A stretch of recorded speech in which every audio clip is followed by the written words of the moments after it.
Hello दोस्तों, स्वागत है आपका मेरे YouTube चैनल में। आज का हमारा टॉपिक है कि हम एल्युमिनियम वायर को हाई ट्रांसमिशन लाइन में यूज़ क्यों करते हैं। हाई ट्रांसमिशन हो या डिस्ट्रीब्यूशन हो, हम उसको यूज़ क्यों करते हैं, और भी वायर है उसे यूज़ क्यों नहीं करते। तो चलते हैं अपने टॉपिक की तरफ, देखते हैं एल्युमिनियम वायर में ऐसा क्या फ़ायदा है। तो यहाँ पे देखिए, यहाँ पे हम देख लेते हैं, ये हमारा जनरेटिंग स्टेशन है, यानी कि यहाँ पे पावर जनरेट हो रहा है। 11 kV हमारा जनरेट हो रहा है। अब जहाँ पे ये जनरेट हो रहा है उस पावर को हमें कहीं तो लेके जाना है, क्योंकि वहाँ पे जनरेट हो रहा है, हमें वहीं तो यूज़ नहीं करना है। किसी शहर में बहुत लंबी दूरी में या किसी गांव में लेके जाना है, तो हम उसके लिए यूज़ करते हैं टावर। हाई ट्रांसमिशन लाइन के लिए हम टावर यूज़ करते हैं। इस तरह का टावर, स्टील टावर यूज़ करते हैं, उसके ऊपर हम वायर लेके जाते हैं। तो ये जो वायर है हमारा, ये एल्युमिनियम का होता है। क्यों होता है उसके बारे में आज हम बात करेंगे। तो सबसे पहले किसी भी ट्रांसमिशन में किसी भी मटेरियल को यूज करने के लिए हमें 3 पैरामीटर्स देखने पड़ते हैं। जो सबसे पहला हमारा पैरामीटर होता है वो कॉस्ट होता है। उसके बाद दूसरा जो होता है वो होता है हमारा वेट, और तीसरा जो होता है वो हमारा होता है कंडक्टिविटी। ये 3 हमारे मेन पैरामीटर्स है किसी भी वायर को किसी भी जगह पे यूज करने के लिए। तो हम यहाँ पे मेनली ट्रांसमिशन लाइन में ACSR एल्युमिनियम वायर यूज करते हैं। इसका फुल फॉर्म होता है एल्युमिनियम कंडक्टर स्टील रेनफोर्स। इसके बारे में भी जानेंगे। सबसे पहले ये देख लेते हैं कॉस्ट। किसी भी वायर को सेलेक्ट करने के लिए हमें उसका कॉस्ट देखना पड़ता है, उसका वेट देखना पड़ता है, और उसमें कंडक्टिविटी कितनी है वो भी देखनी पड़ती है। किसी भी जगह पे वायर हम यूज़ करते हैं, ये 3 चीज़ को हम दिमाग में रख के यूज़ करते हैं, क्योंकि हमें ट्रांसमिशन लाइन में जो वायर यूज़ होता है वो बहुत ही लॉन्ग डिस्टेंस के लिए हम लेके जा सकते हैं। 1000 किलोमीटर हो सकता है, 2000 किलोमीटर हो सकता है। तो उसका कॉस्ट भी हमें देखना होगा, उसका वेट भी हमें देखना होगा, और कंडक्टिविटी भी देखना होगा। अब पता चला बाद में कि हमने जनरेट किया है, उसका लो कॉस्ट है, हमें ट्रांसमिट करने में ही ज़्यादा पड़ गया। तो हमें ऐसा नहीं करना है। मान लेते हैं हम किसी कंपनी में, ये हमारा एक कंपनी, हम उसमें इंजीनियर के पद पे है। तो अब होता क्या है, हमें ये चीज़ डिसाइड करना पड़ता है कि यहाँ पे जो पावर जनरेट हुआ उसे ले जाने के लिए हमें उसका कॉस्ट देखना है, उसका वेट देखना है, और कंडक्टिविटी, ये तीनों चीज़ देखनी है। तो हमें ऐसा डिसाइड करना पड़ेगा कि कौन सा कंडक्टर यूज़ करें जिसकी वजह से कंपनी को फ़ायदा हो। अगर आप कंपनी को फ़ायदा नहीं करवाते हैं तो आपको कल ही वहाँ से निकाल दिया जाएगा, ये तो गारंटी है। क्योंकि कोई भी कंपनी आपको रखता है तो उसको फ़ायदा होनी चाहिए। तो अगर इसने जनरेट किया 11 kV, उसका कॉस्ट और ये ट्रांसमिशन का कॉस्ट दोनों का बहुत ज़्यादा है, और जिससे आप कमा रहे हैं, यानी कि जो आप ट्रांसमिट कर रहे हैं वो पब्लिक को दे रहे हैं, उससे जो पैसा आ रहा है उससे ज़्यादा आपका जनरेट और ट्रांसमिशन में लग जा रहा है, तो फिर क्या ज़रूरत है ट्रांसमिट करने का, और क्या ज़रूरत है सप्लाई करने का, और क्या ज़रूरत है किसी भी इंजीनियर को वहाँ पे अपॉइंट करने का। तो सबसे पहले आपको ये 3 चीज़ ध्यान रखना पड़ेगा।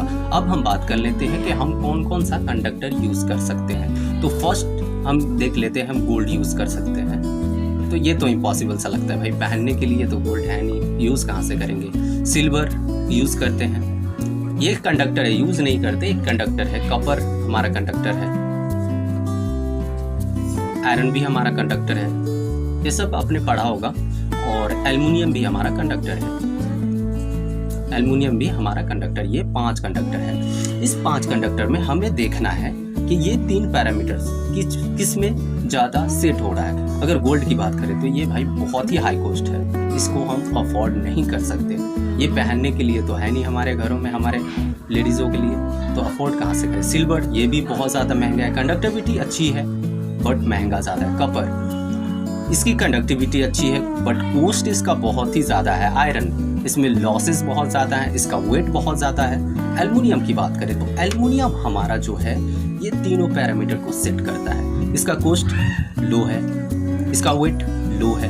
कंडक्टिविटी की अगर बात करें तो कॉपर से ये 2 गुना है, या इसका कंडक्टिविटी हम बढ़ा सकते हैं। हमने पढ़ा है कि R = ρL/A। इसका मतलब अगर हम एरिया बढ़ाते हैं, यानी कोई भी एल्युमिनियम वायर लगाते हैं, तो कॉपर की जगह हम उसको 2 गुना उसका एरिया कर सकते हैं। यानी कि हम इसका एरिया, ये एरिया जो मोटाई है उसको बढ़ा देते हैं तो इसकी रेसिस्टिविटी कम हो जाती है, और लेंथ को बढ़ाते हैं तो हमारा रेसिस्टिविटी बढ़ जाता है। तो हम क्या करेंगे कि अगर हम एल्युमिनियम यूज़ कर रहे हैं, अगर कॉपर देख लेते हैं, हमने कॉपर ये वाला इतनी एरिया का यूज़ किया, उसकी जगह पे इतनी ही कंडक्टिविटी पाने के लिए हमने क्या किया, एल्युमिनियम को उसका 2 गुना कर दिया, यानी कि एल्युमिनियम का एरिया बढ़ा दिया। वो एरिया बढ़ा दिया, इसका मतलब रेसिस्टिविटी हमारा कम हो गया। तो ये तो बात हो गई, हमने पता कर लिया कि एल्युमिनियम ज़्यादा बेस्ट होता है ट्रांसमिशन के लिए। अब बात करते हैं कि एल्युमिनियम ही बस होता है, हमने वहाँ पे हम ट्रांसमिशन के लिए मेनली ACSR कंडक्टर यूज़ करते हैं।